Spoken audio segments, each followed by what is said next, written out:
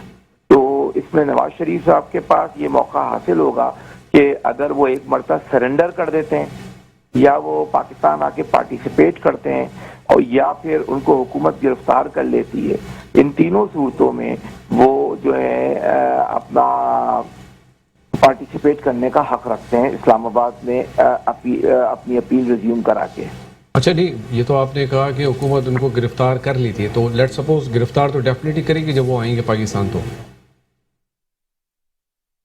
جی ہاں، اگر پاکستان وہ آتے ہیں تو ان کو ڈیفینیٹلی گرفتار کرے گی، یا پھر وہ پاکستان آ کے دوبارہ بیل کے لیے اپلائی کریں گے۔ اچھا۔ کیونکہ جب وہ پاکستان سے گئے تھے تو ان کو بیل گرانٹ کی گئی تھی، اور اس بیل کی بنیاد پر پھر کابینہ نے ایک ڈیسیجن لیا تھا کہ جی کیونکہ ان کی طبیعت کافی ناساز تھی اور ان کو ٹریٹمنٹ کے لیے پرمیشن دی گئی تھی، اسپیشل پرمیشن دی گئی تھی، ظاہر بات ہے 3 مرتبہ پرائم منسٹر رہ چکے تھے تو ان کو یہ پرمیشن دی گئی۔ بہرحال کابینہ نے ایک اور کنڈیشن لگائی تھی 7 ارب روپے کی کہ شیورٹی جمع کرائی جائے، جو سپریم کورٹ نے سیٹسفائڈ کر دی تھی۔ اس کی کنڈیشن یہی دی گئی تھی کہ اس طرح کی کوئی کنڈیشن امپوز نہیں کی جا سکتی۔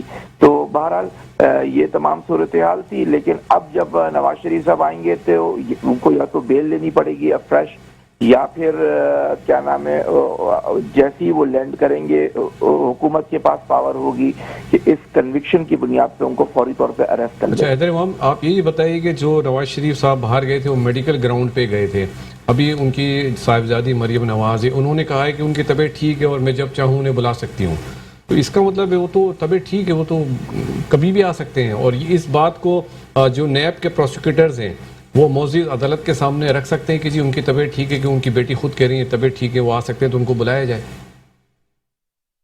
دیکھیں اب وہ مرحلہ تو گزر گیا نا، اب ہائی کورٹ نے ان کی اپیل ڈسمس کر دی ہیں۔ بہرحال سپریم کورٹ میں اپیل کا چانس ہے نواز شریف کے پاس کہ وہ سپریم کورٹ میں اپیل فائل کریں اگینسٹ دس آرڈر، اور غالباً وہ اپنے قانونی ماہرین سے مشورہ کر رہے ہوں گے۔ لیکن اس کے ساتھ ساتھ دیکھیں مریم نواز کے بیان کو ہمیں اس کانٹیکس میں بھی دیکھنا چاہیے کہ پاکستان کی تاریخ کچھ زیادہ فیئر ٹرائل کے حساب سے زیادہ اچھی نہیں ہے۔ ہمارے سامنے ذوالفقار علی بھٹو کا کیس ہے، آج تک ذوالفقار علی بھٹو کی کنوکشن کو جوڈیشل مرڈر کہا جاتا ہے۔ ہمارے سامنے دیگر اس طرح کے کئی کیسز ہیں جن کے اندر کوئی خاص فیئر ٹرائل کے مراحل کو پورا نہیں کیا گیا۔ تو ایسے مقدمات کی موجودگی میں، ایسی تاریخ کی موجودگی میں جب آپ اپنے سابق وزرائے اعظم کو فیئر ٹرائل نہ دے سکے ہوں تو یہ تو ظاہر بات ہے دعویٰ کرنے کا حق رکھتی ہے۔ ایک پاپولر پارٹی ہے، ایک عوامی پارٹی ہے، اسی طرح پیپلز پارٹی کی تاریخ بھی ہے کہ وہ اس کے بھی گلے شکوے ہیں ہماری عدلیہ سے، اسی طریقے سے۔ اور پھر آپ یہ دیکھیں کہ لیکن ان کی پارٹی کو جو ریلیف ملا ہے ابھی تک وہ عدلیہ سے ہی ملا ہے، جج نے کنوکشن دی، اس نے ایڈمٹ بھی کی ہے بعد آ کے کہ جی مجھ پہ پریشر تھا، مجھ پہ بہت زیادہ بہت سارے ذرائع سے یہ پریشر تھے۔ تو اب اس کے بعد اس طرح کی چیز کی توقع ظاہر بات ہے اگر وہ نہیں کر رہے کہ جان کی ان کو گارنٹی دی جائے، ان کو فیئر ٹرائل کی گارنٹی دی جائے، تو یہ پاکستان جیسے ملک میں جہاں پہ کوئی انڈیپینڈنٹ جوڈیشری کا وجود نہیں ہے، تو میں نہیں سمجھتا کہ ایسی بات کوئی ناجائز بات ہے۔ اچھا ایک سوال ہم اور کر لیتے ہیں۔ ابھی جو حالیہ سپریم کورٹ کا فیصلہ آیا معزز سپریم کورٹ کا تجاوزات کے حوالے سے، جس میں انہوں نے ایک بلڈنگ کو ڈیمولش کرنے کے لیے کہا، تو میں صرف یہ پوچھنا چاہتا ہوں کہ اب جو وہاں کے بلڈنگ کے رہنے والے ہیں، اس ٹاور کے لوگ ہیں، ان کے پاس کیا ریمیڈی ہے؟ کیا وہ ریویو پٹیشن میں جا سکتے ہیں؟ اور ریویو پٹیشن میں ان کو ریلیف ملنے کا کتنا چانس ہے؟ اور ریویو پٹیشن میں ریلیف ملتا ہے؟ نارملی ایسا ہوتا ہے؟ دیکھیں یہ میرے خیال سے جو میں نے ججمنٹ پڑھا ہے وہ ریویو پٹیشن ہی تھی بلڈر کی، جس کو کہ ڈسمس کیا گیا ہے. بہرحال اس کے علاوہ سینکڑوں پٹیشنیں تھیں اور یہ کراچی میں انلیگل جو انکروچمنٹس ہوئی ہیں ان کے اوپر ہی یہ پٹیشن چل رہی ہے گزشتہ 2-2.5 سالوں سے. اور اس میں دونوں طرف نالے کے اطراف میں جو کنسٹرکشن ہوئی ہے, اس طرح کی بلڈنگ جو بنی ہیں, کلبز بنا دیے گئے ہیں پارک کے اندر, ان پہ بات کی گئی ہے. لیکن بہرحال میں سمجھتا ہوں کہ کیونکہ الاٹیز کو پراپر ہیئرنگ نہیں ملی ہے, ان کے پاس ایک موقع تو موجود ہے کہ وہ سپریم کورٹ جائیں اور اپنی گزارشات رکھیں. اسی طریقے سے پورے شہر بھر میں ان لوگوں کو جن کے بیک پر یہ آرڈر پاس ہوا ہے, قانونی طور پہ ان کے پاس ایک حق موجود ہے, کیونکہ یا تو لینڈ ان کے پاس لیز موجود ہے, تمام پراپر ڈاکومنٹس موجود ہیں, لینڈ ایکوزیشن کا ایک موجود ہے. بھائی آپ لینڈ ایکوائر کرتے, آپ لینڈ ایکوائر نہیں کر رہے تو آپ کم از کم ان کو تمام حقوق دیں کہ بھائی آپ ان کو کمپنسیٹ کریں. اب وہ بلڈر کمپنسیٹ کہاں سے کرے؟ بلڈر ایک اکیلے آدمی اگر بھاگ جاتا ہے تو یہ بیچارے لوگ تو روڈ پر ہوں گے. اس طرح سے سینکڑوں لوگوں کی, کراچی کے لوگوں کی داستان ہے. تو میں سمجھتا ہوں یہ بہت بڑی زیادتی ہو رہی ہے. جہاں ایک طرف دیکھا جائے کہ بیریا ٹاؤن جہاں پہ کہ سپریم کورٹ کا واضح آرڈر موجود ہے کہ 16,900 گز سے زیادہ پہ جگہ پر آپ نہیں بنا سکتے, ایکڑ سے زیادہ پہ نہیں بنا سکتے, 16,900 ایکڑ سے زیادہ پر آپ کنسٹرکشن نہیں کر سکتے. وہاں تو انکروچمنٹ ہو رہی ہے, کوئی پوچھنے والا نہیں. اب کل کو یہ بن جائے گی جگہ, چاہے سے بیریا ٹاؤن بھی ہو, جب وہ بن جائے گی لاکھوں لوگوں کا تھرڈ پارٹی انٹرسٹ کریٹ ہو جائے گا, تو سپریم کورٹ ایک دم سے آتی ہے اور اس کے بعد ایک مرحلے پہ آ کے یہ کہنا کہ جی یہ لوگ غلط بیٹھے میں, میرے خیال سے زیادتی ہے ان لوگوں کے ساتھ کراچی کے اب جو کہ ایک مشکل مرحلے میں آئے گا. اور میں سمجھتا ہوں کہ اگر آپ کو روکنا ہے تو آپ جا کے وہاں روکیں, بیریا ٹاؤن میں جو ابھی کنسٹرکشن کے فیز سے گزر رہا ہے, لیکن آپ نہیں روک رہے. اور ایک چیز جو برسوں سے بنی ہے, 40-50 سال سے لوگ رہ رہے ہیں ایسی آبادیوں میں, ایسی جگہوں پہ, اور یہ بلڈنگ شارع فیصل پہ میرے خیال سے کراچی کی 2.5 کروڑ عوام نے اپنی آنکھوں سے دیکھی ہے بنتے ہوئے. کسی ایک آدمی, کوئی نوائی علاقے کے اندر نہیں بن رہی تھی کسی, یہ مین شارع فیصل پہ بن رہی تھی. کتنے ڈپارٹمنٹ سے اس کی این او سی دی گئی ہوگی جو بلڈنگ بنی ہوگی, کتنی جگہوں سے این او سی دی گئی, ان کو حق ملنا چاہیے اور کمپنسیٹ کرنا چاہیے. جی جی, بہت شکریہ حیدر امام ہمیں جوائن کرنے کا. کینیڈا سے ہمارے درمیان سینئر ایڈوکیٹ تھے سپریم کورٹ کے حیدر امام رضی. بہت شکریہ حیدر امام صاحب. ویر جی کوہلی صاحب, آپ مجھے یہ بتائیے کہ جو ابھی کرنٹ بجٹ آیا ہے اس میں پیپلز پارٹی کی کیا اسٹریٹجی ہے, کیونکہ 4 مرتبہ پیپلز پارٹی وفاق میں رہی ہے, سندھ میں اس کی کئی سالوں سے 10-20 سالوں سے حکومت ہے, لیکن ابھی تک عوام کی حالت وہی کی وہی ہے. عوام کی نو چینج, اسپیشلی انٹیریئر سندھ میں ہم دیکھیں کوئی فرق نہیں نظر آ رہا. سر اس دفعہ کچھ امید ہے کہ کچھ بہتری کے چانسز ہیں؟ دیکھیں, سب سے پہلے تو یہ کہ آپ کون سا فرق دیکھنا چاہتے ہیں یہ بھی دیکھنا پڑے گا, کیونکہ مجھے جو چیزیں نظر آتی ہیں وہ کسی اور پوائنٹ آف ویو سے نظر آتی ہیں, کوئی اور دیکھے اس کو کسی اور پوائنٹ آف ویو سے. میں یہ سمجھتا ہوں کہ جتنا پچھلے 4 سالوں میں کام ہوا ہے, جہاں میرا اپنا علاقہ ہے نگر پارکر, اب تھر پارکر سے آپ کو ایک ہی رپورٹ ملے گی کہ یہاں بچے مر رہے ہیں. اور مجھے حیرت ہوتی ہے ایز اے تھری ہونے کے ناطے, میں تھر سے جب باہر کہیں جاتا ہوں, یعنی کہ سندھ سے باہر کہیں بھی جاتا ہوں, لاہور, اسلام آباد, تو سب سے پہلا سوال ابھی تک تھر میں بچے مر رہے ہیں, تو مجھے حیرانگی ہوتی ہے. تھوڑی دیر پہلے جو میرے بھائی کہہ رہے تھے بالکل اسی طرح ہے. آپ کسی بھی ڈسٹرکٹ ہاسپٹل میں چلے جائیں پورے پاکستان میں, اور اس پہ میرے پاس ڈیٹا موجود ہے, میں آپ کو چیلنج کر سکتا ہوں کہ پورے پاکستان کے جتنے بھی ڈسٹرکٹ ہیڈ کوارٹر ہاسپٹلز ہیں اس میں سب سے کم ریشو تھر پارکر میں ملے گا. جی ویر جی کوہلی, آپ سے ہم بات کرتے ہیں, ملتے ہیں ایک چھوٹے سے بریک کے بعد.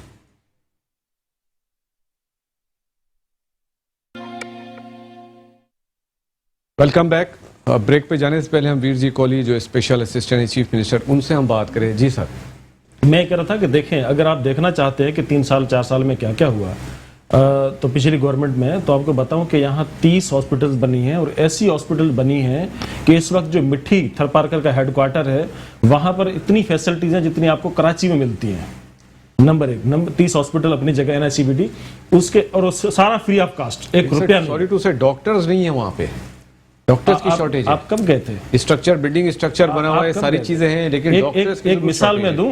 کچھ دن پہلے ایک ہمارا بہت پیارا دوست ہے, لیکن وہ PTI میں اس وقت, اس نے ایک اسٹیٹس رکھا, تھر پارکر کا ہے, اس نے اسٹیٹس رکھا کہ یہاں دیکھو کچھ بھی نہیں ہے, گدے کھڑے ہوئے, فلانا یہ وہ. اتفاق یہ دیکھو, مالک کی طرف سے میں خوش نہیں ہوں, میرا بھائی ہے, بولا اس کو لمبی زندگی دے. اس کو 3 دن کے بعد ہارٹ اٹیک ہوا, اور اسی ہاسپٹل جا کر ایڈمٹ ہوا. اور اس کے بعد پھر دوسرا جو ویڈیو رکھا نا, وہ پھر آپ دیکھیں, آپ کو سمجھ آ جائے گا کہ مسئلہ کیا ہے, پولیٹکس کیا ہے. ایک بات یہ. دوسری بات یہ کہ جو میرا گاؤں ہے نگر پارکر, وہاں پر کارونجر ہل ہے, بہت خوبصورت پہاڑ ہے, وہاں سے پورا پانی بہتا تھا اور سارا رن کچھ میں چلا جاتا تھا, یعنی سمندر میں چلا جاتا تھا. پچھلے 10 سالوں میں وہاں پر اس کارونجر کے چاروں طرف سے 32 ڈیم بنے ہیں, سمال ڈیم 32 ڈیم بنے ہیں, کروڑوں اربوں روپے خرچہ ہوا اس پر. اور دوسرا, نوکوٹ سے لے کر نگر پارکر تک 250 کلومیٹر لمبی واٹر لائن, پانی لائن جو ہے وہ گئی ہے پچھلے 10 سالوں میں. اور تیسرا, آپ کو کھپرو, آپ نے دیکھا ہوگا, کھپرو سے لے کر اچھڑو تھر 150 کلومیٹر, وہاں پر 6 انچ کی بڑی لمبی پائپ لائن, اور وہ مسلسل کوئی تقریباً 1000 گاؤں کو پانی دے رہی ہے مسلسل. تو یہ جو 3-4 میگا پروجیکٹ ہوئے ہیں, اور پچھلے آپ روڈ دیکھ لیں, راستے, سارا کچھ دیکھ لیں. لیکن ہاں, اگر دیکھنا چاہیں, دیکھو نا, میں وکیل بندہ ہوں, میرے پاس میں دیکھتا ہوں کہ میرے پاس آتا کون ہے. اگر میرے پاس آتا ہے فریادی تو میں اس کے حق میں دلیل بناتا ہوں, اور اگر میرے پاس آتا ہے جوابدار جو اکیوز ہوتا ہے تو میں اس کے حق میں دلیل بنا لیتا ہوں. تو یہ جو ایکسپرٹ لوگ ہوتے ہیں نا, میڈیا کے ہوں چاہے ہم لوگ وکیل ہوں, تو جو جس کے حق میں یا مخالف میں جو بھی دلیل ہمیں پیش کرنا چاہیں وہ میں مل جاتے ہیں سماج کے اندر. فرحان صاحب, میں آپ سے پوچھنا چاہوں گا, جو گورنمنٹ نے بجٹ پیش کیا ابھی, تو پہلے انہوں نے موبائل کالز پہ, انٹرنیٹ پہ ٹیکسز لگائے, پھر ریورس کر دیے, لیکن آج پھر نیوز آئی کہ گورنمنٹ نے اس پہ پھر ٹیکسز امپوز کر دیے.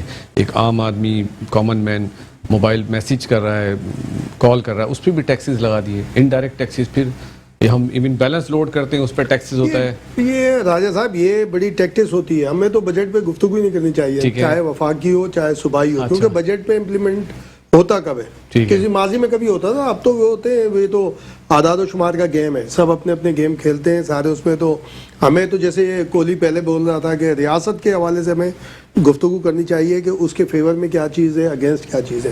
اور آپ جو ابھی بیرسٹر صاحب سے جو گفتگو کر رہے تھے, تو میں سمجھتا ہوں کہ معاشرے میں پولیٹیشین اور جرنلسٹ ایسے ہیں کہ ایکسپرٹ ہوتے ہیں, ہر شعبے میں ہونا پڑتا ہے انہیں, بریفنگ لے کر بیٹھ کر ایسی محفلوں میں. تو یہ جیسے ایک بات کہہ رہے تھے وید جی کہ جناب وہ اوپینین دیتے ہیں, میں سمجھتا ہوں جرنلسٹ کے پاس اوپینین ہوتا ہے, پرفیکٹ ہوتا ہے. اس کی وجہ یہ ہے کہ ہم کوئی رائے کا اظہار کرتے ہیں تو ہم اس شعبے میں بیٹھتے ہیں ان کے ایکسپرٹس کے ساتھ. بالکل اسی طرح جیسے ایک پولیٹیشین بریفنگ لیتا ہے, کوئی چیف منسٹر ہے, کوئی منسٹر ہے, وہ اس کو کک نہیں آتا ہوتا, لیکن جب وہ بریفنگ لیتا ہے تو وہ ایکسپرٹ ہو جاتا ہے آٹومیٹک. تو پولیٹیشین اور جرنلسٹ کی یہ ضرورت ہوتی ہے. اب جیسے یہ نواز شریف والے آپ نے جو بات کی وہ ساری کی, تو یہ ایک اس پہ مختلف, میں تو سمجھ رہا ہوں کہ اگر اعلیٰ عدلیہ کو اجازت دینی چاہیے پاناما کیس پہ اور اسلام آباد کیس پہ, اس پہ تو پی ایچ ڈی ہونی چاہیے, کیونکہ حکومت کہہ رہی ہے میرے حق میں ہو گیا, لیکن جب ہم نے اس ایکسپرٹ سے پوچھا, جیسے آپ صلاح الدین صاحب سے بھی پوچھ رہے تھے, تو یہ تو گئی فیور میں نواز شریف کے, کیونکہ پورا کا پورا ان کی جو اپیل ہے اس کو آن کر لیا اسلام آباد ہائی کورٹ نے. صرف ایک ٹیکنیکل جو بنیاد تھی, جو انہوں نے اپنے فیصلے میں بھی لکھا کہ ٹیکنیکل بنیاد پہ کہ چونکہ وہ ایبسنس ہے اس کی وجہ سے وہ, اچھا ایبسکانڈر بھی ابھی تک وہ ایک ہی اسلام آباد کی کورٹ تھی, وہ بھی اس نے ان کو کیا, وہ جو ابھی ایک کیس آیا تھا نیب کا. ورنہ تو جس بنیاد پہ وہ ملک سے باہر گئے وہ ضمانت میں ہے ابھی تک, کیونکہ جو ایک ایفیڈیوٹ جمع کرایا گیا شہباز شریف کی طرف سے, اس میں لکھا ہے, جس کو کورٹ نے آن کیا ہے, کہ جناب جیسے ہی ان کی طبیعت صحیح ہوگی ڈاکٹر اجازت دیں گے یہ ملک واپس آ جائیں گے. اس کو عدالت نے آن بھی کیا ہے, اس کو ایکسیپٹ کیا, اس میں کوئی آبجیکشن نہیں ہے ابھی تک. وہ ایک طرح سے دیکھیں, اب یہ کہتے ہیں نہیں جی ایبسکانڈر ہے, بھاگ گئے, اس طرح ہو گیا اس طرح ہو گیا, جبکہ کیبنٹ اس مفروریت میں کیبنٹ بالکل شامل ہے, بالکل اس طرح. اور جس طرح سے ایک معاملہ بنا تھا جب مشرف کے لیے باہر جانے کی بات ہوتی ہے, تو اس وقت پیپلز پارٹی نے بھی اجازت دی تھی, جو بعد میں ایک بڑا اس کے اوپر تنقید بنی تھی, اس وقت بھی اجازت دی گئی تھی کہ ای سی ایل میں نکالنا ہے, کیا کرنا ہے, کیسے کرنا ہے. تو یہ بات بالکل ہے کہ ریاست کے حوالے سے ہمیں ایک اچھی وہ رائے رکھنی چاہیے, کوئی بھی ہو, کہ ہمارا جو پاکستان ہے وہ ہمارے لیے بڑی اہمیت کا حامل ہے, کہ جو موجودہ حکومت ہے, آپ یہ دیکھیں نا کہ بولتے ہیں جی آئی ایم ایف کے حوالے سے بہت ساری, ایک تو دیکھیں ایک جو چیز ہوتی ہے ایف اے ٹی ایف کا جیسے معاملہ ہے, بھائی گرے لسٹ کے اندر ہے, آپ اس کے اوپر آپ بات ہی نہیں کرتے. آپ نے اپوزیشن کو اعتماد میں لیا, جب ایف اے ٹی ایف کا اجلاس ہونے جا رہا تھا آپ ایک اپوزیشن لیڈر سے باتیں کرنا شروع کر دیتے, تمام جو پارلیمانی جماعتیں ان کے لیڈرز کو بلاتے, گفتگو کرتے کہ آگے جائیں. جب ملک کا وزیر اعظم کھڑے ہو کے کہے گا کہ ہمارے ہاں چوری ہوتی ہے, ہمارے ہاں کرپشن ہوتی ہے, ہمارے ہاں منی لانڈرنگ ہوتی ہے, ہمارے ہاں ڈرگ ٹریفنگ ہوتی ہے, ہمارے ادارے چور ہیں, تو ایف ای ٹی ایف کا سب سے بڑا گواہ جو ہے ہمارے ملک کا وزیر اعظم ہے. وہ تو ان کی اسٹیٹمنٹ رکھی ہوئی ہے ان کی کہ بھائی وہ پرائم منسٹر نے یہ کہا, پھر جو منسٹر آتے ہیں ان کے سپورٹنگ, چاہے لا منسٹر ہوں, چاہے اس کے اندر فائنانس منسٹر ہوں, یا ہوم منسٹر. مثال کے طور پہ نواز شریف صاحب, یہ اپنا شیخ رشید صاحب سے کل میں ایک پروگرام دیکھ رہا تھا, اس میں پوچھا گیا کہ بھئی اب انہیں واپس لانے کے لیے کیا کریں گے, کیونکہ شہزاد اکبر صاحب تو بہت بڑے بیرسٹر ہیں, ایکسپرٹ ہیں, وہ کام پورا نہیں ہو رہا ان کا لیکن پھر بھی ہیں. تو انہوں نے کہا کہ دیکھیں جی ہم کوشش کریں گے, لیکن جو پاورز ہیں وہ چاہتی ہیں کہ ملک کے اداروں کو برا بولنے والے ملک سے باہر رہیں تاکہ ان سے کہلوائے. بھائی اگر تم ملک کے اتنے خیر خواہ ہو تو ایسے لوگوں کو آنے دو نا, پاکستانیوں کو واپس آنے دو. آپ ان کو بولے جی ہم آپ کو بیل بھی گرانٹ کرتے ہیں, ہم آپ کو ساری چیزیں فیسلیٹیٹ کرتے ہیں, آئیں واپس ملک میں. آپ کیا سجیشن دیں گے گورنمنٹ کو, اپوزیشن کو, کہ مل کر بیٹھیں اور کوئی نہ کوئی مسئلے کا حل؟ دیکھیں حکومت کی ذمہ داری ہوتی ہے, حکومت کی ذمہ داری ہوتی ہے کہ مل کے بیٹھے. ٹھیک ہے, حکومت نہیں بیٹھ رہی, اور وہ مختلف جب یہ بات کرتے ہیں نا کہ جی این آر او, جب کوئی بات کرتا ہے تو ان کا ایک بندہ آتا ہے بیچ میں, جیسے آپ نے نہیں دیکھا کہ قوالی چل رہی ہوتی ہے تو پیچھے سے ایک صدا لگاتا ہے, ایک وہ تالیاں بجاتا ہوا, تو ایسے ایک صدا آتی ہے جناب یہ بھاگنا چاہ رہے ہیں, ریلیف حاصل کرنا چاہ رہے ہیں, یہ اس طرح, تو وہ سارا کھیل خراب ہو جاتا ہے ساری. اور گورنمنٹ بات نہیں کر رہی نہ, یہ اپوزیشن کی ذمہ داری نہیں ہوتی, یہ حکومت کی ذمہ داری ہوتی ہے اہم ایشوز کے اوپر بات کریں.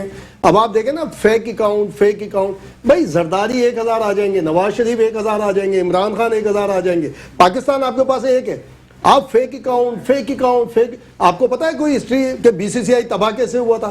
B C C I bank پوری دنیا میں آئی ایم ایف کو, ایشیا بینک کو تو اس نے ریپلیس کر دیا تھا, آئی ایم ایف کو ریپلیس کرنے جا رہا تھا. صرف کیا ہوا, اس کے خلاف کمپین چلائی گئی, money laundering, drug trafficking, fake accounts کی کمپین چلائی گئی, راتوں رات پوری دنیا سے اس کی برانچز ختم کر دی گئی. تو یار پاکستان کے ساتھ کیا کرنا چاہ رہے ہو آپ لوگ کہ پرائم منسٹر کھڑے ہو کے فیک اکاؤنٹ بات کرے, فائنانس منسٹر یہ بات کرے, ہوم منسٹر یہ بات کرے کھڑے ہو کے, اور فورن منسٹر یہ بات کرے جس کا کام ہے فورن منسٹر کا. اب مثال کے طور پر انہوں نے کشمیر میں کہا کہ جناب رائے شماری کرائیں گے ہم 370 اور اس کے لیے بھائی ریفرنڈم کرائے نا پوری دنیا میں, کشمیر کی آزادی کے لیے ریفرنڈم کرائے. شاہراہ کشمیر آپ نے بند کر دی, اس کی جگہ بورڈ شاہراہ سری نگر لگا لیا, ہم تو وہیں نہیں جا سکے, سری نگر کو آپ نے یہاں بلا لیا. یعنی یہ تو پالیسی ہے ہماری. جی مس سمن عابد, میں آپ سے پوچھنا چاہوں گا, آپ سی ای او ہیں برانڈ سو مارکیٹنگ کمپنی کی, کچھ اپنی کمپنی کے بارے میں بتائیے کہ what kind of company is this? My company name is Brandso Marketing, MEP and Distribution. So marketing, we are covering all digital, social media thing, print media, and we also cover all exhibition awards. And in distribution, we have a high QN CCTV cameras deepening for all over the Pakistan through China. So basically, we import from China and distribute in whole Pakistan. آپ کیا message دیں گی خواتین کے لیے جو خواتین ہیں اور بزنس کرنا چاہتی ہیں, ان کے لیے پاکستان میں کیا اپرچونیٹیز ہیں اور ان کو بزنس میں آنا چاہیے؟ میں آف کورس وومن امپاورمنٹ کے حق میں ہوں. Yes, being a woman I would suggest all the ladies in Pakistan, all over the world, کہ ایجوکیشن مینڈیٹری فار ایوری بڈی, چاہے وہ میل ہے فیمیل ہے. عورتوں کے لیے ضروری کیوں ہے؟ کیونکہ وہ بچوں کی پرورش میں ان کا سب سے پہلے حق ہے. وہ بچہ سب سے پہلے ماں کی گود میں آتا ہے. ایجوکیشن ان کے لیے بہت ضروری ہے. اس کے بعد ایجوکیشن کے بعد یہ ضروری نہیں ہے کہ شی ول ڈو جاب اور she will do some business and this and all. یہاں کا concept the culture in Pakistan is like ہاؤس وائفس ہیں تو بچوں کی ذمہ داری انہوں نے لیڈیز نے کرنی ہے, مدر نے کرنی ہے. بٹ دا تھنگ از, میں ریکویسٹ کرتی ہوں کہ خواتین کو پڑھنے دیں. بہت سی ایسی کیسز ہیں, بہت سے ایسے ارد گرد میرے لوگ ہیں جن کی کم عمر میں ان کے ہسبینڈ کی ڈیتھ ہو گئی ہے اور ان کے چھوٹے چھوٹے بچے ہیں. اب کفالت کون کرے؟ ان بچوں کی کفالت کرنے کے لیے she is the only responsible now. But کیونکہ سسٹم ایسا ہے ہماری کلچر کا پاکستان سوسائٹی کی طرف سے کہ وہ خواتین کو گھر سے نکلنے نہیں دیتے.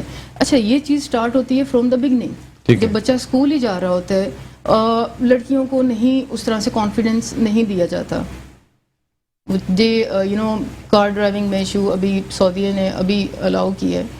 سو اب سڈنلی کسی عورت کا ہسبینڈ کی ڈیتھ ہو گئی ہے, اب وہ اس کے لیے سوسائٹی میں رہنا انڈیپینڈنٹلی سب سے بڑا کام تو اس کے لیے یہ ہے کہ اس گھر میں کیسے رہے. گھر سے باہر نکلے گی, ایک سودا لینے جانا ہے یا ایک ضروری چیزیں لینے جانی ہے, وہ ہسبینڈ کے بغیر نہیں گئی. ہم یہ کہہ سکتے ہیں کہ جو رول سوسائٹی کو پلے کرنا چاہیے وہ سوسائٹی پلے نہیں کر رہی. سوسائٹی ہمیں کہیں نظر نہیں آ رہی اس میں, بجائے اس کے کہ اس کو سپورٹ کریں رادر دین ہم اس کو ڈکلائن. کوآپریٹو سوسائٹی جی جی لیکن یہ ہے کہ میرا ایک چھوٹا سا پیغام ہے. ابھی انہوں نے بہت اچھی باتیں آپ نے کی ہیں کہ جو گورنمنٹ لیول پہ جو لڑائیاں ہیں ابھی بھی اسپیچز میں آپ دیکھیں نواز شریف کے اگینسٹ لائک کہ ٹھیک ہے ہم چاہتے ہیں کہ کسی بھی ملک میں کرپشن نہیں ہونی چاہیے, ہمارے ملک میں تو بالکل بھی کرپشن نہیں ہونی چاہیے, لیکن ایز اے بزنس پرسن ہم اب اس چیز پہ ویٹ کر رہے ہیں کہ وہ اسپیچز کب آئیں جس میں ہمیں ایز اے نیشن ہمارے پرائم منسٹر کچھ ایڈوائزز کریں, کچھ ایسی فیسلٹیز نکالیں کہ جو ہمارے لیے بھی ہوں.